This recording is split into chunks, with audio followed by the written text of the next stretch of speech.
OK, donc maintenant, pour ce qui est de la deuxième résolution de problème, on va essayer de faire l'exercice 4 du cours numéro 4, donc dans vos acétates. Alors, on a la réaction NO2 plus CO qui nous donne du NO plus du CO2. Donc, expérimentalement, on a déterminé que la vitesse dépend seulement de ma concentration en NO2. OK? À des températures inférieures à 225 degrés Celsius. Puis, on a obtenu les données suivantes. Donc, sur votre tableau, vous verrez les différents temps avec les différentes concentrations. On remarque que la concentration en NO2 diminue avec le temps, ce qui est normal puisque c'est un réactif. Maintenant, on vous demande de déterminer K, ma constante de vitesse, l'équation de vitesse intégrée et le temps de demi-vie.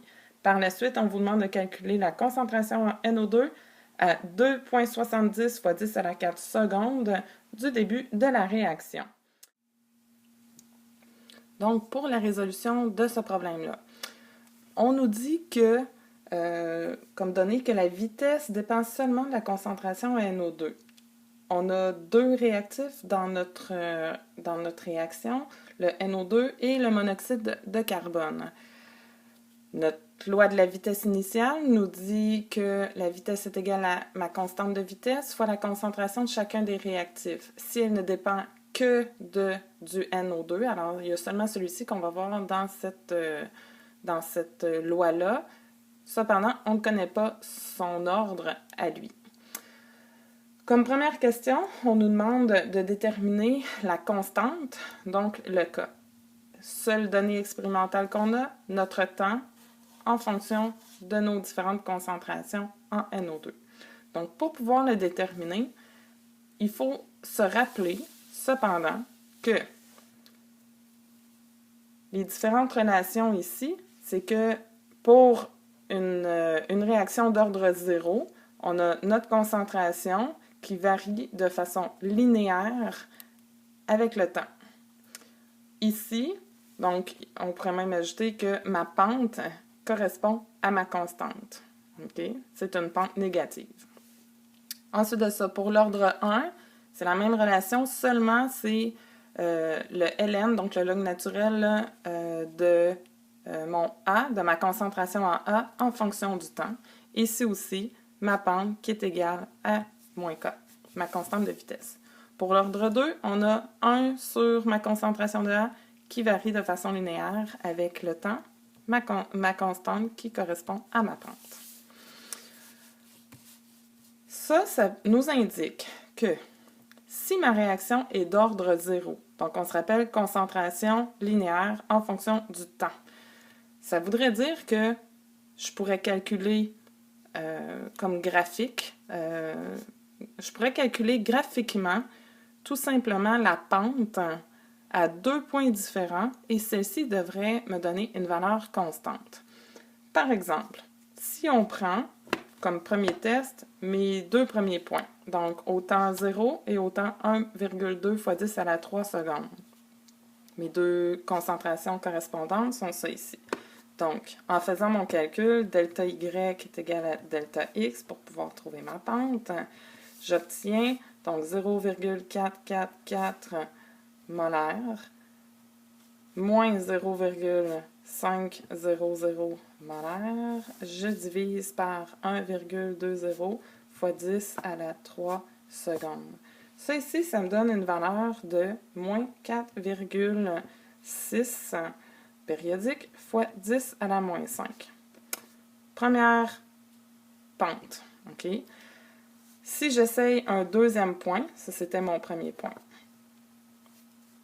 Deuxième point, je vais décider ici de prendre mes valeurs pour ça ici, comme delta Y, delta X, encore une fois, mais là avec les valeurs de 0,340 molaires moins 0,500 molaires, je divise une fois, cette fois-ci par 4,50 fois 10 à la 3 secondes.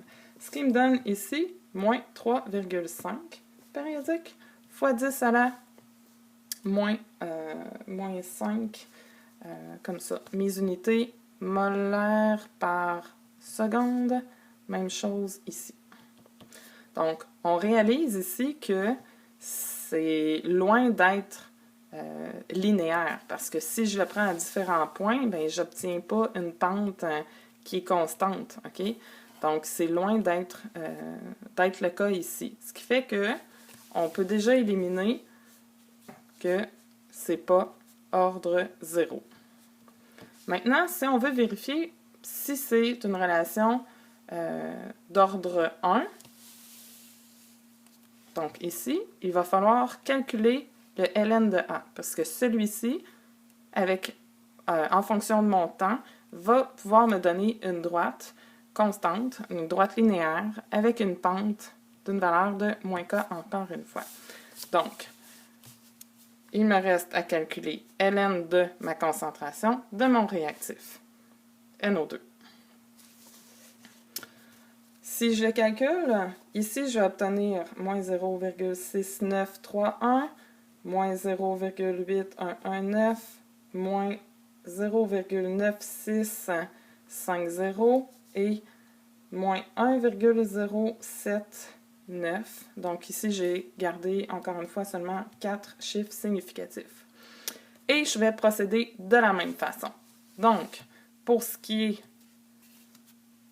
de mes deux premiers points et de mes premiers et quatrièmes points. Donc, premièrement, première pente, j'obtiens moins 0,8119 moins 0,6931 sur, encore une fois, mon 1,20 fois 10 à la 3 secondes. Ici, j'obtiens une valeur de 9,9 fois 10 à la moins 5 secondes moins 1. Si je prends mon deuxième point et que je procède de la même façon, donc moins 1,079 moins 0,6931, je divise par cette fois-ci 4,50 fois 10 à la 3 secondes et j'obtiens une valeur de 8,575 fois 10 à la moins 5 secondes moins 1.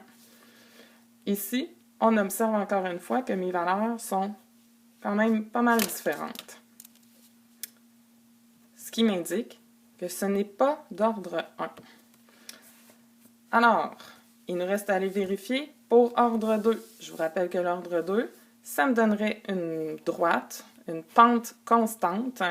Donc, si je mets en relation 1 sur ma concentration du réactif pour le temps. Donc, on va vérifier ça. Tout d'abord, il va falloir que je vienne calculer 1 sur ma concentration en A, en fait, pour mon NO2. Ici, si je fais 1 sur 0,5, j'obtiens donc une valeur de 2, 2,252. Pour deuxième valeur, ça c'est des molaires moins 1 pour mes unités. Ici, 2,625 et finalement 2,941 comme valeur. On va vérifier encore une fois mes deux premiers points, premier et quatrième point. Si ça me donne une constante en tant que pente, ça veut dire que j'ai vraiment une réaction d'ordre 2. On va aller vérifier. Donc, premièrement, ma première pente, deux premiers points, donc 2,252 moins 2, j'obtiens 0,252. Molaire moins 1 sur mes deux temps, donc 1,20 fois 10 à la 3 moins 0, donc 1,20 fois 10 à la 3 secondes. Ici, j'obtiens une valeur de 2,102 molaire moins 1, seconde moins 1. Comme deuxième pente, M est égal à premier, dernier point. Donc, cette valeur-là, moins le 2, j'obtiens 0,941 molaire moins 1 sur mon 4,50 fois 10 à la 3 secondes. Ce qui me donne une valeur de 2,092 molaire moins 1, seconde moins 1. Excusez, je viens juste de me rendre compte que j'ai oublié mon x10 à la moins 4, x10 à la moins 4 pour ces deux valeurs-là. Ici, on peut voir vraiment que ces deux valeurs-là sont pas parfaitement identiques, mais qu'elles le sont presque. Il faut être réaliste aussi lorsqu'on fait ça. Ce sont des expériences. Donc, c'est rare qu'on obtient vraiment des valeurs à 100% parfaites. Okay? Ça, c'est la variabilité, l'incertitude de nos instruments, et etc. Donc, dans l'expérience. Donc, ça, c'est un très, très beau résultat. On peut considérer ça comme vraiment égal, ce qui signifie, en fait, que notre réaction est d'ordre 2 ici. Donc,